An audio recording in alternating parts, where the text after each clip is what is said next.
gorgeous.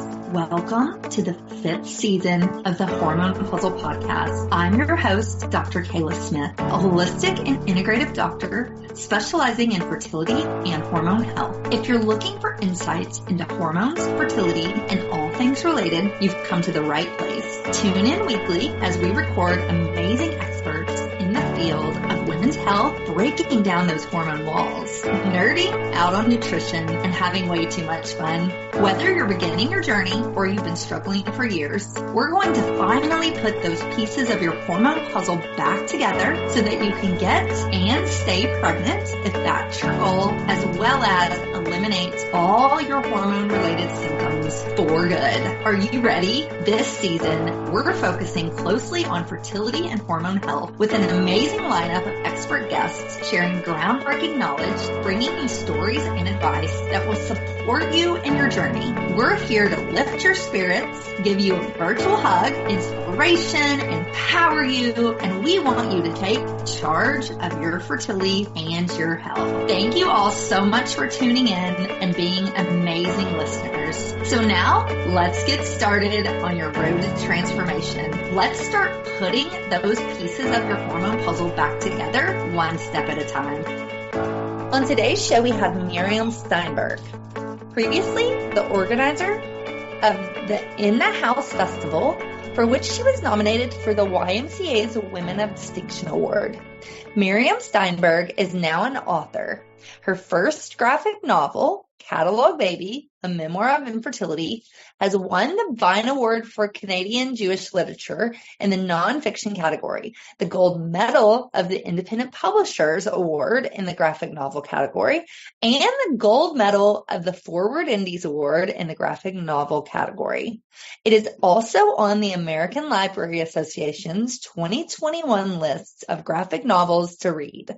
Myriam has written articles for Birthing Magazine, She Knows, and the CBC.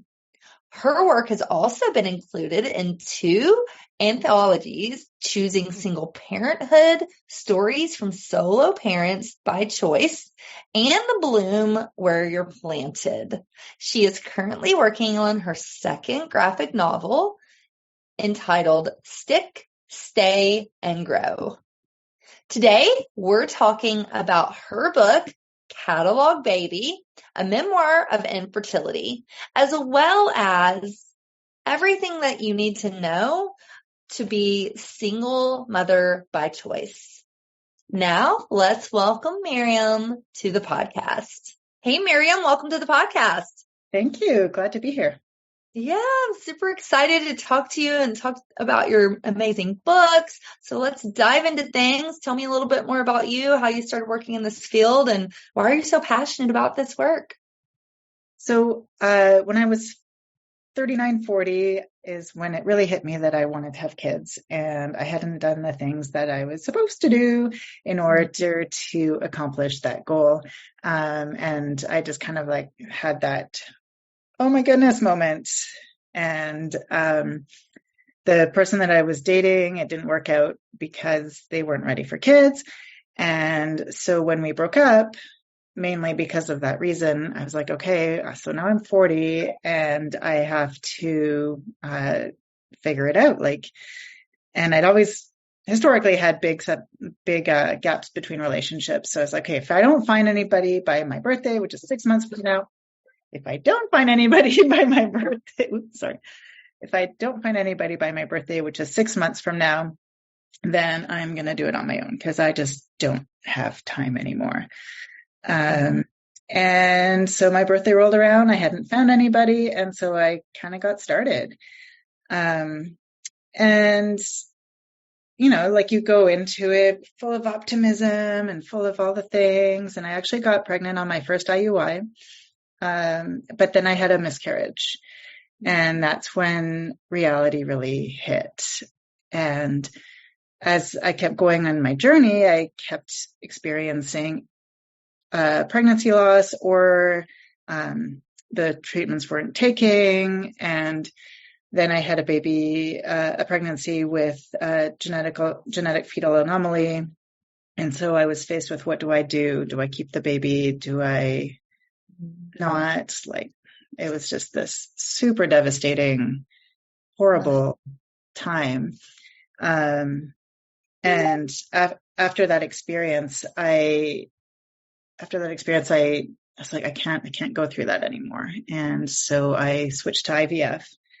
And throughout the whole time, there really wasn't the material and the support that I needed in terms, like I had my community support. That was fantastic. That was wonderful. But in terms medically and psychologically, it just wasn't there. And the literature just wasn't there for me. And, it's definitely, there's a lot more now, but at the time it's just like, here's a pamphlet or here's a little blurb of a little story, but it wasn't contextualized or everything was too medicalized. And it wasn't personal and it wasn't intimate. And it wasn't like, oh, now I feel part of a greater whole and a greater number of people who are experiencing pregnancy loss and infertility. And I'm like, okay, I think I have a story to tell. And it wasn't just, interestingly, it wasn't just the grief moments that kind of made me have that click moment. It was also the ludicrous moments and the funny moments and the love moments and the like, oh my God, did that just happen moments? Because life isn't just about pure joy and pure grief. It's a real bundle of it all. And I didn't want to just like foist all the grief on other people reading my story because they would just lose interest and it's too much, right? But yeah, essentially it's just to create another resource out there and to try and make other people feel less lonely in their journey and less broken. I love that. And I'm so sorry for your losses, but I know your story had a happy ending because you have twins now, correct? Correct. Yeah. Amazing. I love that. And I feel like more and more people, like you said, there's not a lot of resources out there for single by choice. I think it's getting better now, but it hasn't always been like that. So I love that we're talking about this today and we're talking about one of your books, and I think it's going to help a lot of people. So thank you for what you do and for writing such amazing work. Thank you. Thank you. Yeah. And it's not just like that there aren't, being a single mom by choice, there's even fewer resources. But back when I was trying, it was like, in general, whether you're partnered or not, it's like, what does this mean? How do you navigate this world and your body and your emotions over having such a difficult time conceiving and keeping the pregnancy? Yeah, for sure. For sure. So let's dive into today's topic about one of your books, Catalogue Baby, a memoir of infertility. So tell us about that and kind of what will the reader learn from reading that, and what was your inspiration in writing that? So Catalogue Baby follows my journey from breaking up with said boyfriend and deciding to be a single mom by choice and all the IUIs and IVFs. And in the end, I ended up going with egg donors. And it really goes through everything that I went through. I mean, there were some stories I had to cut out for the sake of, but like all the nuggets are there, and all the fact that it took me just over 5 years and it took me 12 tries, 7 IUI, 3 IVFs, and then 2 double donor tries to finally have a live birth. And so along the way, it's about me trying to find the strength to go through it physically and mentally. It's about my community around me and like really wrangling those people and like building a support network around me. It's about the medical aspect of it and the unexpected and those, like I'd mentioned, like those silly moments that you just, like at the time, maybe they're really hard to live through, but you just kind of have to laugh at it, and trying to find those humorous moments in the dark. And then there's a whole section as well for explaining like, what are things that people around you, what is hurtful to hear? The well-meaning people and that give you these comments and suggestions, what are actual, like what's hurtful and what's actually helpful. And so it's really not just about the person going through it. It's about how can we support the people around people experiencing loss. For sure. And you say this book isn't just for the person wanting to learn more about single by choice, but it's for the friends and the family and even the doctors. So I think that's a great point. And so would you mind giving us some examples of, what are some things that these people need to be aware of saying that could be hurtful, but what could be helpful instead? Right. So, it ranges from like, have you tried XYZ? Especially after somebody has tried for a very long time. So, unless it's advice that has been sought, not super helpful. One thing that super triggered me was, have you thought about adoption? And obviously I have nothing against adoption. It's a wonderful, beautiful thing. But when you're going through this journey, there's steps in your heart that only you are ready to take. And if you're not there for adoption, when people keep saying adopt, it's like it completely negates everything you're going through and the fact that you really want to try and carry a baby in your body. And there's also this thing that, adoption isn't actually any easier. Because you can, first of all, there's all the paperwork. There's you may or may not have a child, get a child. You may lose the child that you thought you had because the mother wants it back, or the adoption falls through for whatever reason, or it's extraordinarily expensive. There's a lot of social work stuff that needs to happen around it. So it's not actually any easier. But I found through my journey that whenever I hit a wall, I didn't know I was going to hit a wall until I hit it. Right. I could have gone on with intrauterine inseminations forever if I hadn't had the trisomy.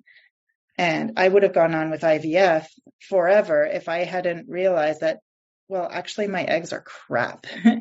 And it's just getting more and more expensive. And I'm like, is it really worth it to put myself through all the pain and the waiting and the heartbreak? And I didn't know that I was going to hit that wall at the first IVF, nor at the second, nor when I started the third. And it was only because I didn't get pregnant with IVF until the third one. And then I had a miscarriage. And that was I'm done. Not happening anymore. Yeah. Yeah, that's so tough. And I feel it's just, you just have to figure out how to navigate that. It's so tough. So, yeah. And then there's other things where it's maybe you should stop. You've been trying so long. Maybe it's time to stop, or I don't know. There's just a lot of little nitpicky comments, or so when are you going to have a baby? Are you ready for a baby? When are you going to have your baby? So Yeah. I feel people did that with me during my infertility struggles, and it's so frustrating, and you just want to be like, would you shut the hell up? But you can't say that because you want to be polite, but exactly. I get it. It's crazy. So I'm so glad we have this resource and we can learn a little bit more about how to navigate, for sure. And so what would you tell somebody that's thinking about being single by choice and, doing this single motherhood by choice? What would you say to them? There's a couple things. First, a lot of people are I'm not ready to have a kid, even though I really want to be a single mom by choice. This isn't the path I've chosen, but I'm waiting to have my nest egg that's big enough. You're never going to have a big enough nest egg, really. What is more important than anything else is having support around you, whether it's friends, family, medical support, midwife, whatever it is, all of the above. And as much as you can possibly gather. If there's a family member who is fully against you going the single mother route, find your friends, find a counselor, and don't just rely on that one person. Decide okay, this person is really good at taking me to appointments. This person is really good at giving me a hug when I'm crying. This person is really good at feeding me when I'm sad. And kind of divvy up those tasks. But really take the time before you start your journey to solidify your friendships and to make that circle around you, because then people will care more. The second thing I would say that's really important is, as a single mom by choice, you're going to be using a donor, whether it's just a sperm donor or an egg and a sperm donor. Read up on donor conception ethics. If you are not willing to tell whatever child you bring into the world what the truth of their conception is, and that they are donor conceived,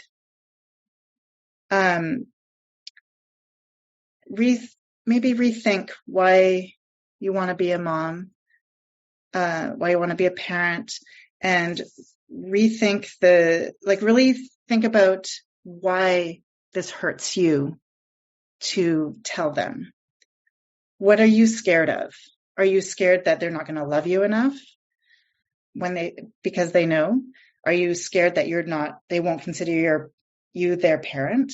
Because I can guarantee you, they will consider you their parent. They will not, they can have a bio mom, a bio dad, and you are still their parent. You are their number one. And when people find out when they're older, there's, some people don't care. Some people are excited that they have this extended family. Some people are devastated and they are heartbroken. They feel like they've lost something. They feel, untethered from their family. And who are these people? And then there's the basic reality of they could be dating their sibling because they don't know that they might have 100 half siblings around the world. Right. So yeah, those are the two big things that I would tell people. Gotcha. And is there any other resources that we need to be mindful of if we're considering, this path? Obviously your book is a great resource, but anything else that really helped you as far as resources? Talking to other single moms by choice. Really reading up on all the things that I could find. Okay, va faire pipi. Ça. Well, let's switch gears for a minute. And I would love to hear, what were you never told before starting this journey that you want to share with our audience? So there's two kind of main things. The first thing is that, so I was told that, I have a 25% chance of getting pregnant from IUI, IVF, whatever. What I wasn't told was 25% of those pregnancies, should I get pregnant, would be lost potentially. So it's not actually that you have a 25% chance of getting pregnant, is a quarter or 3/4 of that. And so that was kind of an added shock to my system, on top of not really understanding the whole possibility of getting miscarriages. It's not taught in schools. It's not, you're never prepared for it. You're always given this glorious vision in the media of what it means to try to have a baby and having a baby and all the things, and it's always going to work out. And you P and V equals pregnancy, and right. The second thing I wasn't told is, as a 40-year-old woman, what does that mean hormonally for me as a parent to have children who are very young, and you're going through perimenopause, and your hormones are going cuckoo, and you are moody, you get triggered so much easier, you are tired, you have brain fog on top of taking care of children. It's just piles on this, and oh my God. And and I'm just, my head was spinning, and I'm why didn't a single counselor or doctor or fertility doctor, anybody tell me that this is a thing? Sure, I knew I'd be tired because I have kids, but falling on my butt, tired all the time, and not being able to concentrate, and why am I getting so angry so easily? And Yeah. Yes, I hear you on that one. I mean, we had our children later in life as well. And it is, I mean, I've got an 8-year-old and I'm in my late 40s. And so it is a thing for sure. And I wish people would tell us that. So I'm glad we're talking about it now. And I love that you say, hormones are like characters. So tell me what you mean by that. If hormones were characters, what would they say and what are they telling us? What did they say? Oh my God. When I saw that question, I was like, they're like whack-a-moles. They're like a roller coaster. They're like a breaching whale. And like, then there's the splash that is like, it just floors you. Or they're like monsters, or they're like guests at a surprise party and you didn't actually want the surprise party. And it's like, and even when they're the good hormones that are like, oh, your hormones are perfect now and you can get pregnant, or your hormones, you're like even keel. And it still feels like if Martha Stewart, who does all the things so precisely and exactly the way it should be, were super flaky and knew what to do at all times, but half the time forgot or was distracted. And yeah, so it's like they're never 100% kind. They're very volatile, unexpected, surprising. And no, like you can try and do whatever, take hormone replacement therapy and then something else crops up, or, going through the whole fertility process and all the hormones you have to take. It's like, you have to just find your deepest thing and like wage that war against the symptoms that it might cause in you to have to deal with all the extra hormones going up and down. For sure. And I think half the battle is recognizing that, realizing it, and then trying to do things to manage it, for sure. But if you don't know what's going to happen, then it's the problem. Yeah. And there's so much, honestly, like there's one takeaway with all of it is how much self-growth I've had to go through, because, I can't let what my hormones are trying to make my body and my brain and my heart do take over the way I lead my life and the way I lead by example to my children. Sure. Right? Sure. Like I really have to figure out their resources and just be kind to myself, because then you can just live a more equanimous life. Yeah. Love it. I love it. Well, amazing conversation in the first half. We're going to take a short break. We're going to hear a word from our sponsors. We're going to come back and talk practical tips on navigating single motherhood. So we'll be right back. Hey y'all, it's Dr. Kayla here. I hope you are loving this episode as much as I am. We will be back shortly, but first, let's hear a word from our amazing sponsor. Trust me, it's something you'll definitely want to hear, especially if you're passionate about fertility and hormone health. Did you know we have our exclusive herbal tea crafted especially for fertility, hormones, and reproductive health? This isn't just any tea. It's a nurturing blend of 5 potent herbs, each chosen for their unique ability to support fertility and hormone balance. Imagine the benefits of red raspberry, nettles, calming chamomile, antioxidant-rich green tea, white peony, and the delightful rooibos vanilla, all in one soothing cup. This delicious, nutritious tea is perfect for starting your morning or relaxing in the evening. So why wait? Head on over to our website, www.hormonepuzzlesociety.com/fertility-tea to support your fertility journey in the most natural and enjoyable way. Now let's get back to our insightful episode and continue our hormone puzzle journey together. Hey, Myriam, welcome back. Thank you. Let's talk practical tips. What are your top 5 things that we can do right now if we're making the decision to be single and be a mother? What can we do? Talk to other single moms by choice. See how they did their journey and what works for you. Realize that what works for you is what works for you. Other people's judgment towards you, nah, it's their thing. What works for you is what works for you, and what works for your kids is what works for your kids. Everybody is different. Read up on donor conception and ethics. Build your community. Huge. Absolutely necessary. Go into it being excited, but realistic that everything might not come out roses. And find, again, like, start a support network, get a counselor right away. Even if everything goes super smoothly, you just never know. And you might just have stuff you need to process. So get a counselor right away as soon as you start your journey. And realize that bodies are very unpredictable. It doesn't matter how healthy or wealthy you are when you start your journey. You don't know what's going to happen. And become one with that. Yeah. Yeah.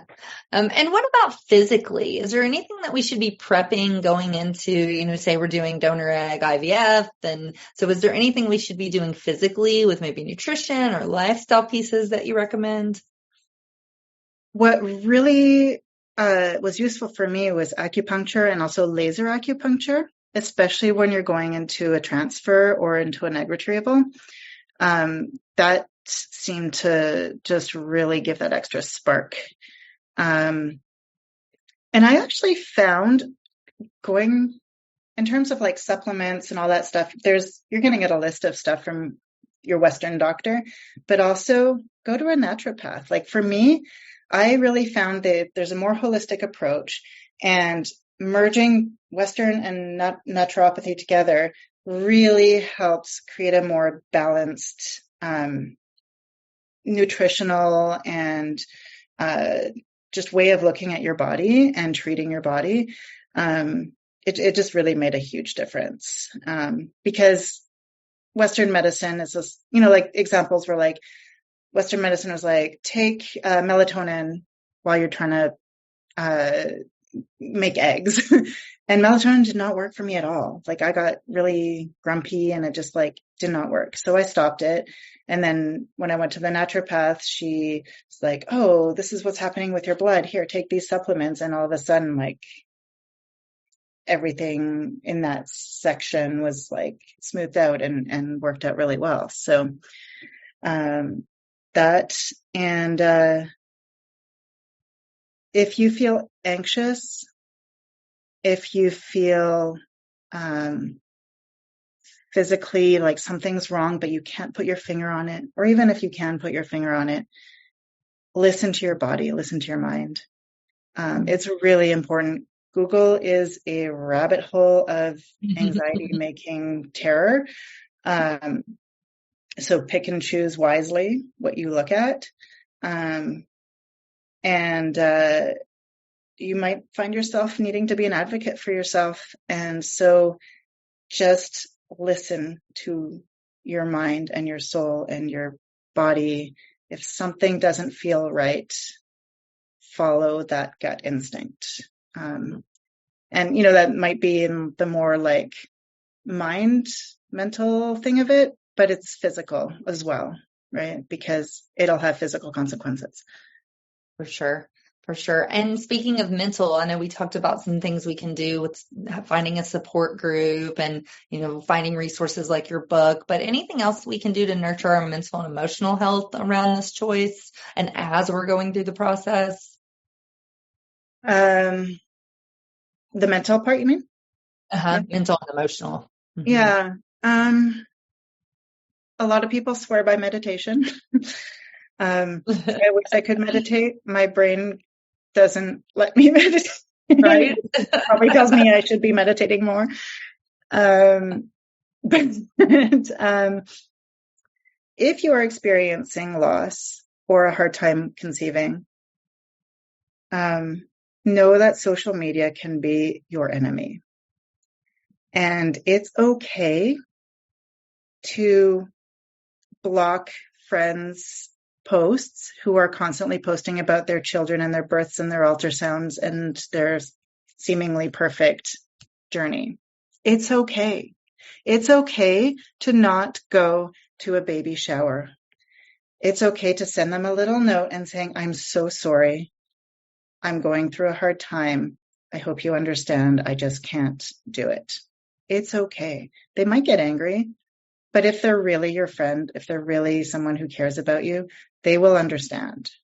And the more open you are about your journey, the more people will understand. Because if you don't tell anybody, then they're like, well, I don't understand why she's ignoring me. They think you're sloughing them off. And it can be extremely hard. Nobody's telling you to like blab your story to everybody. Some people need to keep it private.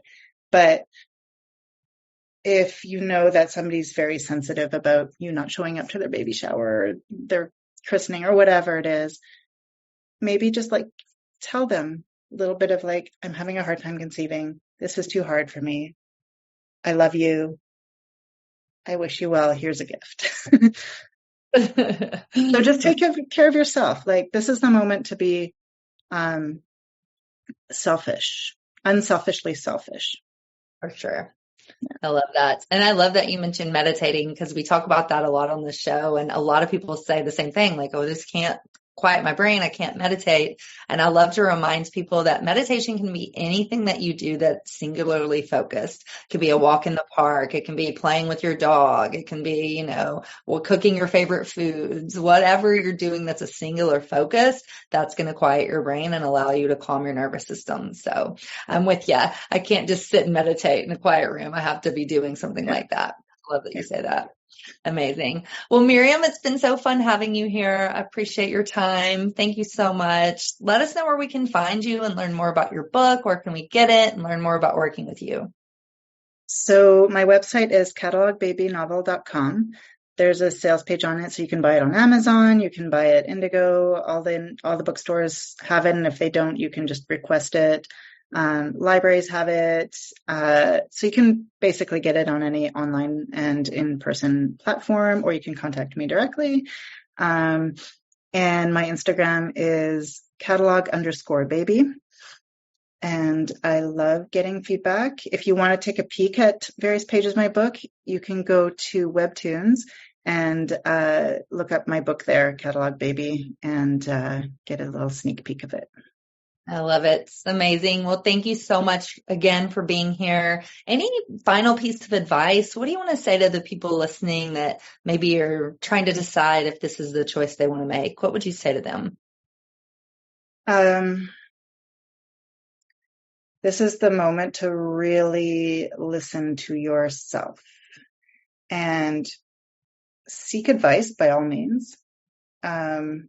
And really parse out from other people's stories what feels right to you in whatever decisions you make throughout this journey. But ultimately, nobody can tell you what is right for your body and for your mind and for your heart and for your desires to start a family. Just be prepared for it to be easy and hard and full of love and full of heartbreak. It's such a jumble of all the things. And if you end up with a live birth, it's amazing. If you don't ever end up with a live birth, it's also a real possibility. And my heart goes out to you.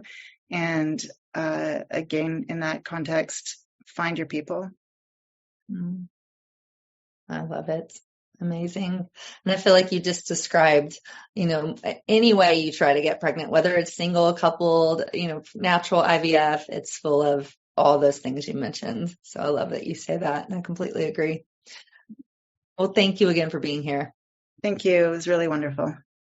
And thank you for listening to the Hormone P.U.Z.Z.L Podcast. We'll see you in the next episode. Bye for now. Hey, hang on a second before you go. I've got some fantastic free resources waiting for you over at our website. You can find that at www.hormonepuzzlesociety.com. You'll find everything from a fertility meal plan, a cycle optimizing quick start guide, even a pregnancy meal plan. Plus, there's masterclasses and blog posts from myself and leading experts in the field of fertility, hormones, and nutrition, all designed to support you on your journey. And I wish there had been something like this when I was going through my 2 years of unexplained infertility, but there just wasn't. That's why I put all of these resources together for you. So make sure you go and check these out and make the most of the support that I've arranged for you. And here's a little secret. These are the same strategies and foods that helped me conceive not once, but twice, even after my doctor said that I couldn't.